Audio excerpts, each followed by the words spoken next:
Buenas tardes, hoy es lunes 2 de noviembre y esta es la mesa 8 del Congreso de la ISO, Épica Caballeresca. Bien, voy a empezar con nuestro primer ponente de la tarde, que es Jorge Biese, que nos va a hablar de un texto maravilloso por el cual él está trabajando. Los paisajes peruanos. Leo tu título, Jorge. Épica caballeresca, crónicas de Indias, hechos históricos y relato de viajes, más sobre la narración de la batalla de Chupas en paisajes peruanos, de José de la Riva Agüero. Cuando quieras, Jorge. Perfecto. Antonio, entonces iniciar vídeo, ¿no? Exacto. Muy bien. ¿Se me ve bien? Sí. Perfecto. Bueno, buenos días. Muchas gracias. Es un enorme gusto estar con ustedes. Y paso porque sé que tenemos poco tiempo a la presentación. En un trabajo previo, llamamos la atención sobre la evocación histórica de una batalla que decidió el futuro de la América Meridional. La batalla de Chupas, del 16 de septiembre de 1542, entre las fuerzas almagristas y las realistas, incluida en el capítulo 9 de Paisajes Peruanos, el relato de viajes del polígrafo peruano José de la Rivaagüero y Osma, relato que se publicó póstumamente en 1955. En el citado trabajo llamábamos la atención acerca de la tesitura épica del relato de Rivaagüero, en varios puntos más cercano a la epopeya o a la novela de caballerías que al seco discurso histórico o aún a la misma crónica, aunque nunca los negaran totalmente. En esa línea me gustaría ofrecer razones para reforzar la impresión que acerca esta evocación a la literatura, aunque sin alejarse de la historia, y referirme a los personajes de ella. Las acciones de este relato se desarrollan con el dinamismo propio de las escenas, además de procedimientos típicamente descriptivos, como el catálogo de los caballeros, un rasgo relevante para la descripción genérica. Resulta interesante notar que diálogos o exhortaciones, bastante raros en la prosa de Paisajes Peruanos, como lo ha hecho notar Luis Alburquerque, aparecen en la escena de esta evocación histórica para caracterizar a los personajes. Estos últimos, aristotélicamente, se definen en la acción, en la mímesis que imita acciones. Bastará centrarse en dos personajes para reconocer los procedimientos que usa Rivaagüero para representarlos. El jefe rebelde Diego de Almagro el Mozo y Francisco de Carvajal, uno de los capitanes del ejército realista comandado por el licenciado Vaca de Castro. Ambos pueden considerarse personajes referenciales según la clasificación de Hamon, pues remiten a una realidad extratextual, como es lo propio de los personajes históricos como Adriano, Belisario o Napoleón. Ambos también pueden incluirse dentro de lo mimético elevado, en la clasificación de Northrop Frye, lo propio de las composiciones que relatan una caída, como la epopeya y la tragedia. Aun ocupándose de la batalla de Chupas en su crónica, Pedro Pizarro no incluye en ella la escena en la que Diego de Almagro el Mozo da muerte a Pedro de Candia, su artillero jefe, por considerarlo un traidor al no haber apuntado correctamente sus baterías en dirección al enemigo. Ni Agustín de Zárate ni Francisco López de Gómara se detienen en muchos detalles al tratarla, tanto que el Inca Garcilaso se siente en la obligación de hacer notar lo que los cronistas no dicen, lo que esos cronistas no dicen. Compárense los textos de Cieza de León, Garcilaso y Rivaagüero. Cieza incluye en la escena la vivacidad del diálogo y el estruendo que todos tenían era grande, que andando, peleando el mozo don Diego, fue avisado que había habido traición en los tiros. que dicen que fue a Pedro de Candia, que dicen que le dijo: traidor, ¿por qué me has vendido? Que quedándole de lanzadas le mató. Otros quieren decir que, cierto, Candia usó de cautela con don Diego, que no se hubo con lealtad en lo tocante a la artillería y que arremetiendo hacia donde él estaba, ciertos soldados de Vaca de Castro lo mataron. Sin embargo, el prurito testimonial de Cieza juega contra la tensión dramática al relativizar la fuerza referencial de la acción con la repetición de verbos que la diluyen en testimonios externos, que dicen, otros quieren decir, y con la duda acerca del final de Candia, acerca del fin de Candia. El Inca Garcilaso no incluye en la escena discurso directo, pero su relato es mucho más vivaz y narrativamente efectivo. Pasado de la loma, salió a Campo Raso, donde iban en manifiesto peligro de la artillería.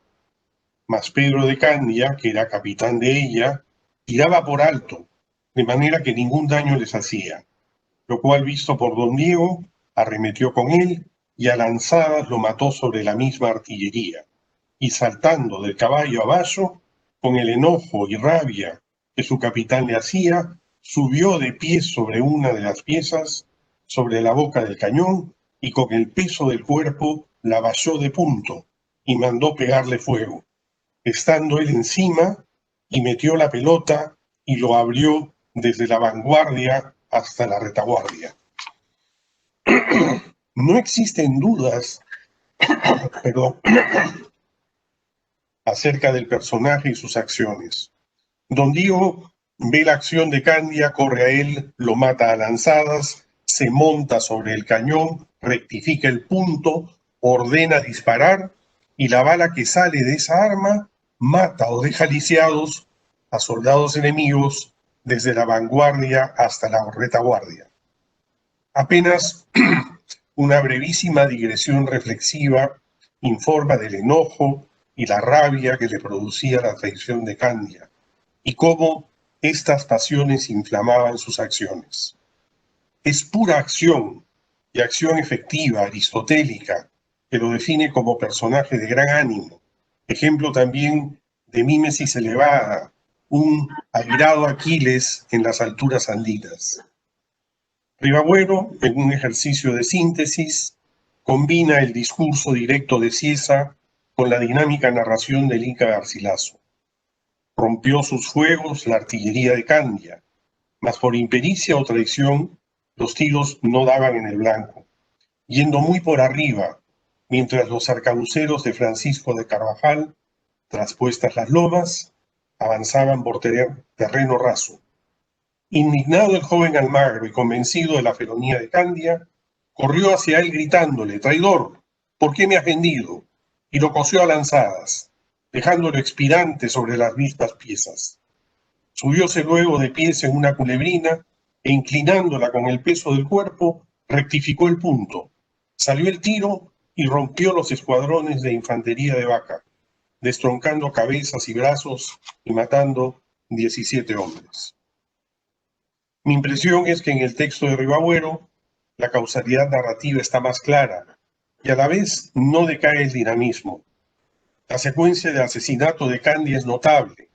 Almagro corre y mientras corre, de ahí la efectividad del gerundio gritándole, le grita. Si se escribe modestamente dicho, Garcilaso omite la verbalidad tanto del verbum dicendi como del discurso directo y lo cosió a lanzadas, dándole de lanzadas, dice Cieza. A lanzadas lo mató, dice el Inca. Candia, que expira, el participio de presente expirante resulta preciso, no ha muerto, está agonizando, sobre los cañones, es también un detalle logrado de violencia realista como el coser a lanzadas. Lo siguiente es tan activo y dinámico como en Garcilaso. La alacridad y efectividad de esa acción se reflejan en un dato que parecería ajeno a ella. Salió el tiro. El personaje ha actuado efectivamente sobre la realidad. Puede dejar de ser sujeto y trasladar la condición activa a un objeto, el cañón. Ribagüero carga las tintas, ajusta la causalidad, matiza las acciones y logra una escena efectiva y memorable. La siguiente escena que me propongo comentar puede decirse que pinta de cuerpo entero al personaje de Francisco de Carvajal, tanto en su corporeidad excesiva que recuerda a Falstaff, como en su indiferencia ante el peligro y la muerte. La escena no la trae el cronista Francisco López de Gómara, sí lo hacen Agustín de Zárate, Pedro de Cieza de León y el Inca Garcilaso de la Vega. Consideremos sus textos, luego los compararemos con el de Ribagüero. Empecemos con el de Zárate. Los capitanes de infantería de Vaca de Castro arremetieron con los de Don Diego, metiéndose por la artillería, yendo delante, animándolos el capitán Carvajal, y diciéndoles que no hubiesen miedo a la artillería, pues no le daba a él siendo tan gordo como dos de ellos, y porque no pensasen que lo facía en confianza de las armas, se quitó de presto una cota de malla y una celada que llevaba y la arrojó al campo, y quedando en un jubón de lienzo, arremetió delante contra la artillería y todos le siguieron. Continuemos con el de Cieza.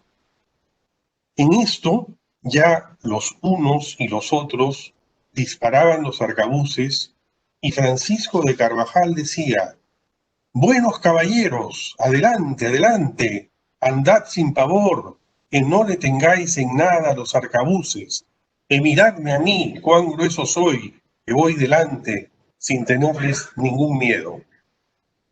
El Inca Garcilaso de la Vega describe así la escena.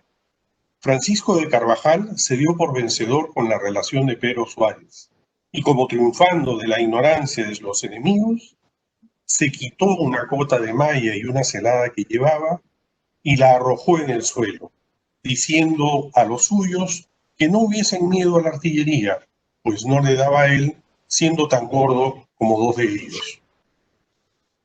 La figuración de la escena resulta más efectiva en Zárate y en Garcilaso, a pesar de que ninguno de ellos incluye el discurso directo de Cieza. Y para abundar más en precisión mimética, el gesto de desprenderse de los arreos protectores, que ambos registran y Cieza no, vuelve kinésico lo que podría ser una mera anécdota verbal.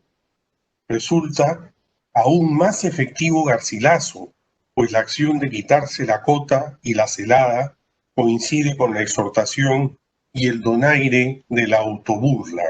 De ahí el gerundio diciendo. Al contrario, en Zárate, Carvajal primero lanza la cota y la celada y luego exhorta. Ribagüero combina el discurso directo de Cieza y el orden del relato de Zárate. El obeso Francisco de Carvajal, para animar a su gente, arrojó la cota de malla y la celada, y quedándose en cuerpo, vestido con un jubón de lienzo y con una partesana en la mano, se puso a la cabeza de la columna gritando: «Adelante, caballeros, miradme cuán grueso soy y voy sin tener miedo». El quedarse con el jubón de lienzo, detalle de Zárate que no incluyen ni Cieza ni Garcilaso, o sea, con casi nada que oponga la vasta corporeidad de Carvajal a los tiros del enemigo, es un acierto, pues refuerza la acción anterior, el arrojar la malla y la celada. A ello, Ribagüero agrega un objeto ausente en sus fuentes, por lo menos en estas: la partesana, una lanza que termina en una gran cuchilla afilada por ambos lados. Carvajal no solo se expone al fuego enemigo y a la inclemencia del tiempo, muchos heridos murieron de frío luego de la batalla, sino que muestra en su gesto de líder voluntad ofensiva, es más verosímil que sus subordinados lo sigan si blande un arma tan conspicua como esa delante de ellos, que si solo se expone al fuego enemigo. Como puede haberse apreciado, Ribagüero se mide exitosamente con sus fuentes y crea una narración histórica vivaz y dinámica, con recursos que elevan la materia y la vinculan con géneros ficcionales como la epopeya y la novela. Que una narración así aparezca engastada en un relato de viajes delata una intención mayor a la que la mera consignación de un itinerario. Ribagüero integra esta evocación en un diseño retórico que busca contrastar el gran Perú del pasado con el lacio Perú del presente, aún postrado por las consecuencias de la guerra con Chile. El viaje de Ribagüero es de 1912. En actitud paralela a los escritores del 98 que bucearon en su hispanidad luego del desastre de Cavite. Bueno, eso es todo. Muchas gracias. Muchas gracias, Jorge. Muy interesante. Luego tendremos ocasión de preguntar.